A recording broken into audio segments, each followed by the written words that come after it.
Der er meget stor forskel på, hvad bilværksteder tager for at tjekke eller reparere din bil. Så hvor kører du hen, hvis du vil gøre det billigst muligt? Og er de billige værksteder lige så gode som de dyre? Det er nærmest umuligt at finde rundt i. Og det er jo virkelig svært at gennemskue for den almindelige forbruger. Jeg er selv en af de mange, som automatisk vælger det værksted, jeg er vant til at komme på, i stedet for lige at tjekke, om jeg kan få bilen lavet billigere andre steder. Men hvordan finder du det billigste tilbud, og hvor meget er der at spare?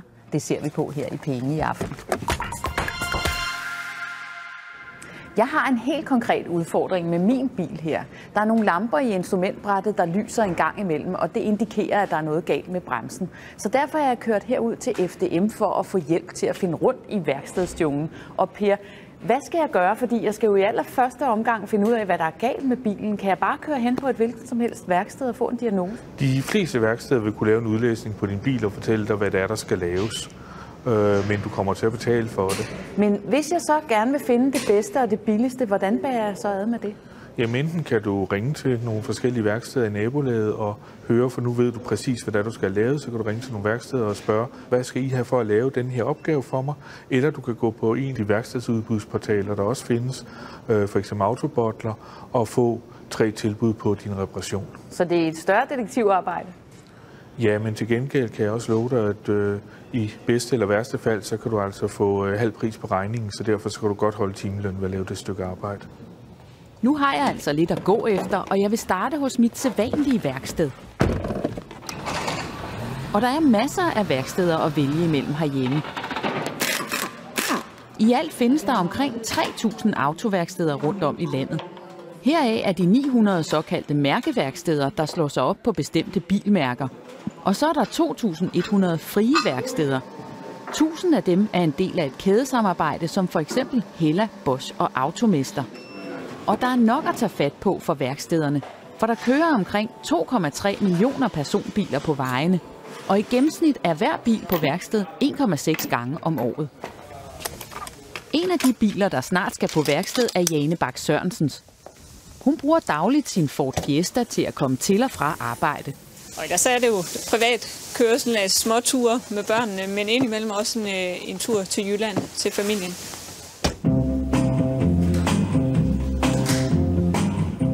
Men før bilen kommer ud på flere lange ture, skal den til 4 års serviceeftersyn. Normalt vil hun bestille tid hos det mærkeværksted i nærheden, som hun plejer at bruge. Altså det er der, jeg er kommet de sidste 4 år. Første gang var for at købe den, og så de efterfølgende år for at få lavet service. Så det tror jeg bare er sådan det letteste.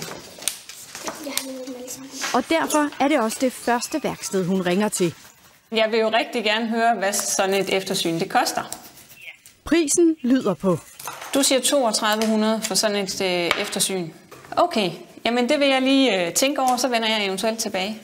For det kan jo være, at et af områdets andre mærkeværksteder har en bedre pris. Hun lader det komme ind på en prøve. Den har 4 år på bagen. Ja, og den har fået lavet service hvert år. Prisen lyder på 2.695 kroner. Men hvis de også skal skifte bremsevæske, koster det ekstra. 650 kroner oveni. Goddag. Hos et tredje værksted koster serviceeftersynet 4.123 kroner. Det er altså det dyreste tilbud, Jane indtil nu har fået. Det er godt. Tak skal du have. Hej. Og giver en prisforskel på 1.400 kroner mellem det dyreste og billigste værksted. Men Jane er slet ikke færdig med at indhente tilbud endnu. Det kan jo være, at hun kan få en endnu lavere pris fra et af de såkaldt frie værksteder. Jeg har hørt om en internetside, der hedder Autobottler, hvor man kan gå ind og få den her internetside til at indhente 3 tilbud. Jane Bak Sørensen sender oplysningerne om bilen afsted, og så er det ellers bare at vente på et måske endnu bedre tilbud. Og når det gælder prisen, kan der være forskel på mærkeværksteder og frie værksteder. Men hvordan kan man se forskel på dem? Det er den helt nye model, den her, ikke? Det er sidste nye model, ja. Det er det. Nye spejlpolerede biler bag pudsede udstillingsvinduer er den nemmeste måde at kende et mærkeværksted på. Jamen her ser vi jo den nye instrumentering med skråtstillede visere. Inde bag ved udstillingsrummet ligger værkstedet. Det her er et autoriseret værksted, også kaldet et mærkeværksted. Og det betyder, at de medarbejdere, der er her, de arbejder kun med det samme mærke. Det udstyr, der er her, det er lavet til det mærke, de arbejder med. Og den uddannelse, de har gennemgået, er tilpasset det enkelte mærke. Her hos VIA Biler i Valby er det Toyota og Ford, der bliver solgt ude foran. Og Toyota og Ford, der bliver repareret inde bagved.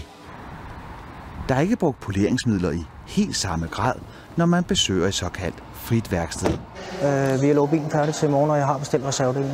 Men det betyder ikke, at de ikke har noget at lave. Hvor mange biler ryger der igennem sådan en autovirksomhed som jeres, et frit værksted som jeres? Det er lidt forskelligt, men jeg vil sige, på årsbasis laver vi nok 3500 til 4000 biler. Og det er ikke 4000 biler af samme mærke. Der holder Folkevogn, der holder Skoda, der holder Audi blandt andet. Og det er jo det, der kendetegner de frie og mærkeuafhængige værksteder. Det er, at man reparerer flere bilmærker. Ikke nødvendigvis alle bilmærker, men i hvert fald flere bilmærker. Det er lidt mindre autovirksomheder, som også typisk er beliggende på mindre attraktive stræder og adresser. Mit sædvanlige værksted er et mærkeværksted, og der har jeg nu fået kigget på bilen og fundet fejlen. Det er baghjulslejet og en sensor på højre side, der er gået, og mit værksted har givet mig en pris på 3.700 kroner for at få det skiftet. Nu vil jeg undersøge, om det kan gøres billigere andre steder. Jeg vil bede om et tilbud på en reparation af min bil. Det første værksted, jeg ringer til, er frit. Så vil det koste 2900 kroner. 2900. Ja. Umiddelbart et rigtig godt tilbud. Nu tager vi et af mærkevareværkstederne. Og her kommer de faktisk med en endnu bedre pris. I alt med ABS-sensoren og livlejet 2.756 kroner. Begge tilbud er meget lavere end det første, jeg fik på mit eget værksted. Det ene er jo 800 kroner billigere, det andet lige knap 1000 kroner. Ja, ved du hvad, det vil jeg lige tænke over, og så giver jeg en melding tilbage. Men kan det virkelig passe, at mit eget værksted også er det dyreste? Jeg vil lade tvivlen komme det til gode. Så er der lige noget her, der skal fjernes. Og efter at have kigget på tilbuddet igen, er prisen en anden. Altså den pris, jeg kommer frem til nu her, det er 2900 inklusiv moms og den der føler og udskiftninger ved. Der er altså åbenbart ingen priser, der er 100% faste. Så jeg er slet ikke færdig endnu. Nu har jeg nemlig fået blod på tanden og vil indhente flere tilbud. Denne gang via søgesiden Autobottler.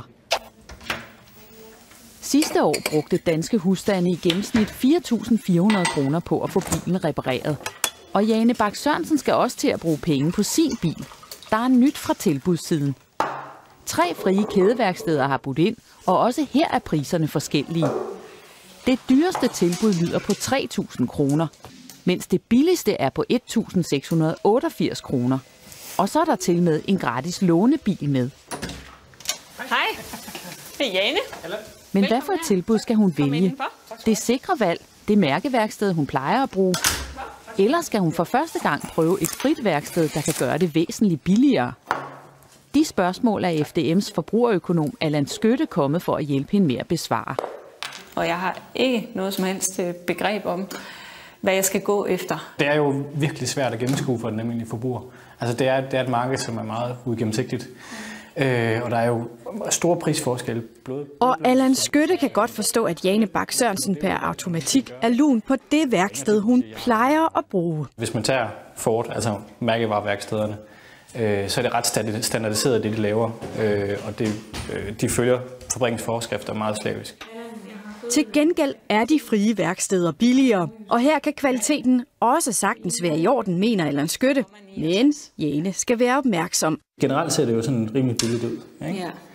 Men så skal man jo selvfølgelig gå ind og så se lige præcis, hvad indeholder det. Ja. Og det er jo så der, hvor man skal holde tungen lige i munden. Ja.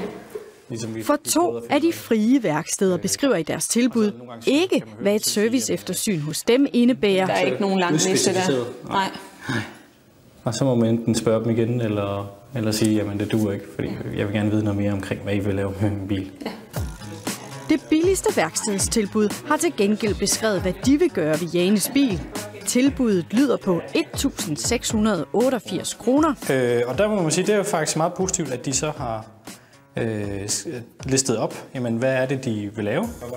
Men et er, hvad de skriver. Noget andet er, om de nu også gør det ordentligt. Og det er Jane Bak Sørensens største bekymring. I det mindste har været ærlig nok til at sige, jamen det er det, vi laver det her.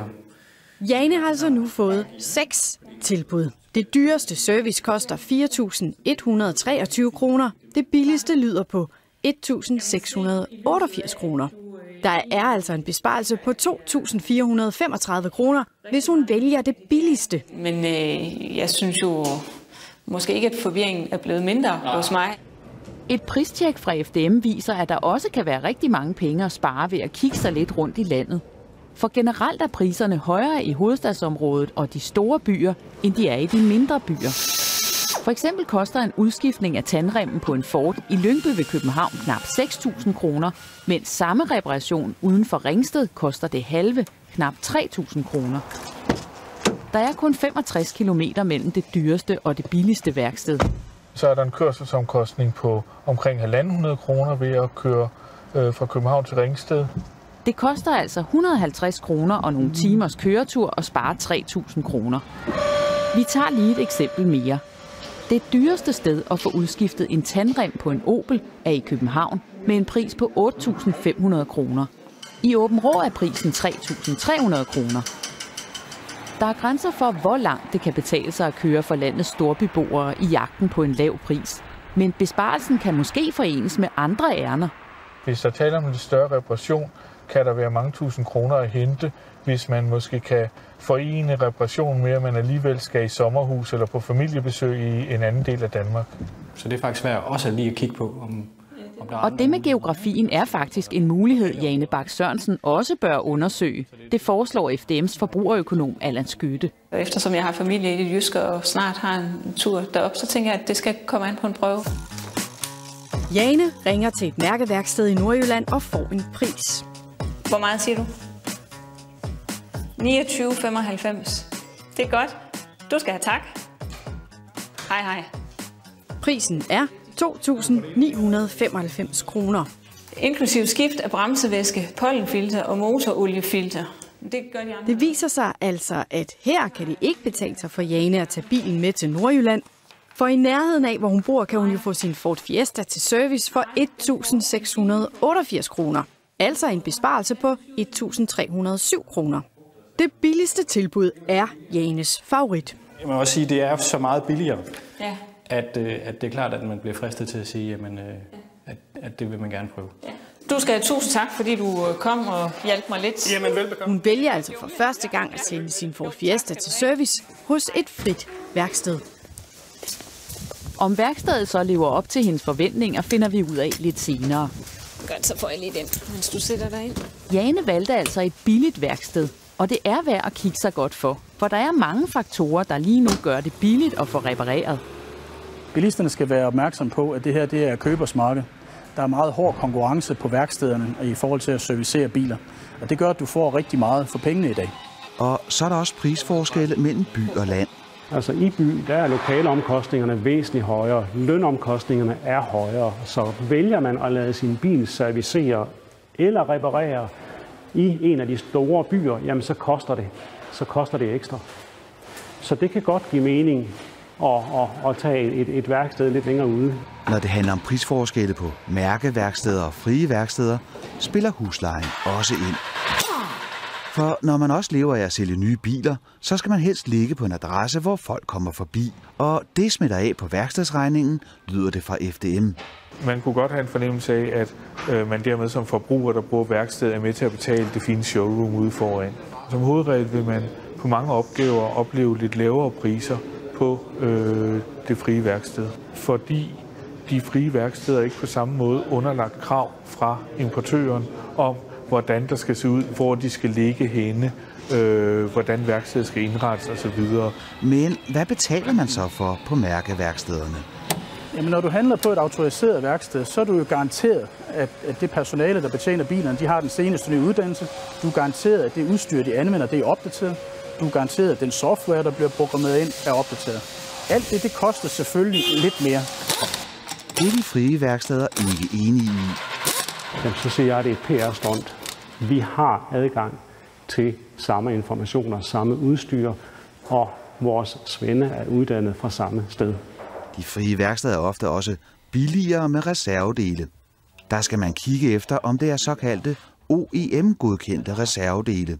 Hvis ens værksted bruger OEM-dele, betyder det bare, at det er dele, der typisk vil være lavet på den samme fabrik, men ikke solgt under en bilproducents navn, for eksempel en BMW-del, men i stedet for solgt under et andet mærke, men det er præcis den samme del, og typisk vil delen være billigere. En ting er pris, men hvad med kvaliteten? Vi har ingen belæg for at påstå, at de frie værksteder skulle være bedre end de mærkeværkstederne, eller omvendt. Det er meget individuelt. Jeg har selv forsøgt at spare lidt ved at indhente tilbud på nettet, og nu har jeg fået tilbud fra 3 frie værksteder. Priserne på at skifte bilens baghjulsleje og sensor ligger mellem 2.500 og 2.930 kroner. Det billigste tilbud er altså 400 kroner lavere end det tilbud, mit eget værksted endte med at give. Men nettilbudene er meget uspecificerede, så det kræver en forklaring. Jeg ringer til det billigste værksted. Jeg kan ikke se, hvad der er materialer og hvad der er... Nej, det er jo fordi, det er et specielt tilbud givet til dig, så bliver jeg nødt til at give dig fast pris. Og når jeg giver faste pris, jamen, så er der ikke dele på stumper og arbejdsløn hver for sig. Så der er en total pris. Når jeg gør det her, så kan jeg selv lege med tallene, som jeg har lyst til. Så kan jeg sige, hvor meget avance har jeg på reservedelene, kan jeg give så som har rabat, og hvor meget kan jeg så sætte af på arbejdsløn. Og derfor der vælger vi vores værksteder at gøre det. Vi giver en totalpris, hvor alt er inklusiv. Okay. Så 2500, det er inklusiv både arbejdsløn og reservedel og det hele. Okay. Og der er 36 måneders garanti på vores del, og 24 måneders garanti på vores arbejde. Men værkstedet har ikke tid til at reparere min bil før om 2 uger. Det er godt. Tak skal du have. Det billigste tilbud fra et mærkeværksted lød på 2.756 kroner. Måske er det til at handle med. Jeg prøver. Jeg har ringet rundt og sådan noget, ikke? Og jeg kan få den lavet til 2.500 et andet sted. Jamen, dengang jeg kan lave den til 24,80, så har du fået 10% på det hele. Det er altså det billigste tilbud, jeg har fået. Det er top. Den tager jeg. Hej, hej. Sådan. Så fik jeg lige 10% oven i hatten. Også Jane Bak Sørensen har valgt det billigste tilbud, hun fik. Vi har en aftale om service på min Ford Fiesta i dag. 2 sekunder. Prisen er på 1.688 kroner, og her får hun til med en lånebil med gratis. Du får min nøgle. Ja, og du får lånebilsnøglen. Det er godt. Tak for det. Ha' en rigtig god dag. Tak lige måde. Hej. Hej. Så mens Jane kører afsted i lånebilen med sine 2 døtre... Nå, det må være den hvide panda der, vi skal have. Går 2 mekanikere i gang med hendes bil. Og hendes bekymring for, om værkstedet er dårligt, fordi prisen er lav, har intet på sig, forsikrer indehaveren af værkstedet. Vi har ikke lyst til at tjene ufattelig meget på hver enkelt kunde, men vi er interesseret i at tjene på volumen af mængder af kunder. Så det er jo klart, at når det er, at vi er de billigste, så får vi også mange flere kunder. Og værkstedet her er ikke det eneste, der kan konkurrere på prisen, for det er blevet billigere at få repareret bil herhjemme end tidligere. Mange tager ellers stadig til Sverige og Tyskland for at få repareret bilen til lavpris. Men gennemsnitsprisen for f.eks. reparation af bremser er faktisk lavere i Danmark end i Tyskland. Og gælder det en defekt kobling, så er de danske værksteder billigere end både de tyske og de svenske. Det er der nogen udefra, der har opdaget.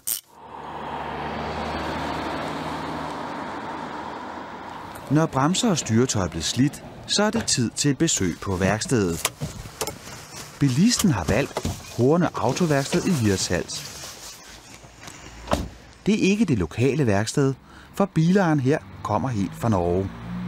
Hej. Hej. Tak for det. Grunde Hansen kender efterhånden værkstedet. Når jeg har haft den bilen her, og så har jeg haft med svigersøn min sin bil, og en anden bil havde, så der blev nogle gange her nu. Og så får vi kigget på de her mangler her. Det er kæmpegrej. Og så går vi i gang med at lave det. Ja. Og du skal med færgen hjem igen til Norge klokken? 7:30. 7:30? Ja. Ja. Godt. Ja. Men det finder vi ud af. Bremser og styretøj skal ordnes inden færgeafgang. Grunde Hansen har nemlig taget den 3 timer lange færgetur fra Kristiansand til Hirtshals, og skal gerne hjem igen med en repareret bil. Prøv at se her. Færgen koster omkring 600 kroner, og så kommer man til at bruge cirka 18 timer på det. Det er jo mig ingenting. Det er jo ikke noget. Og jeg kan tjene penge på det, så... Og kan han så det? Selve prisen er uregnet efter fuldstændig de danske priser. Og der ved vi af erfaring, at vi lægger en 20-30% billigere end i Norge. Det gør jo så jeg vil tro omkring, inklusive hans færgebillet, så kan han nemt spare omkring 1.000-1.500 kroner på sådan en reparation som den her. Det er dyrt for Grunde Hansen at få bilen repareret i Norge. For i Norge betaler vi jo 1.000 kroner timen. Og delerne er jo dyrere i Norge. Så det er hele det bremserør, der går ned her, og så op foran, inden der skal skiftes? Jeg er mest fornøjd med priserne. I hvert fald, så jeg bruger ikke værksteder der i Norge, så jeg rejser ned her. Og så er der tale om en mindre reparation på Grunde Hansens Opel. Så det er måske ikke så overraskende, at trafikken af norske biler til de nordjyske værksteder er stigende. Alene Horne Autoværksted reparerer over 350 norske biler om året. I ferieperioderne er der selvfølgelig rigtig mange, men det svinger meget, men i snit en om dagen. Og det tal vil vokse. Værkstedet har nu fået et bindende svar fra Skat, at de må reparere norske biler uden moms. Og det gør gevinsten for de norske bilister endnu større. Det er ikke kun en repareret bil, Grunde Hansen har med hjem. Ja, jeg kan forhandle lidt, og nogle billige kjøtt, og så det var en fordel, når jeg rejser nær. Så er din bil klar? Det lyder godt. Ja. Jane Bak Sørensens bil er også færdig på værkstedet. Skal du se her. Jeg har lavet en regning til dig. Ja.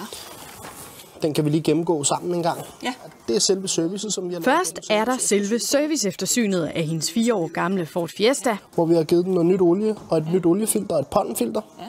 Prisen lyder på 1.688 kroner.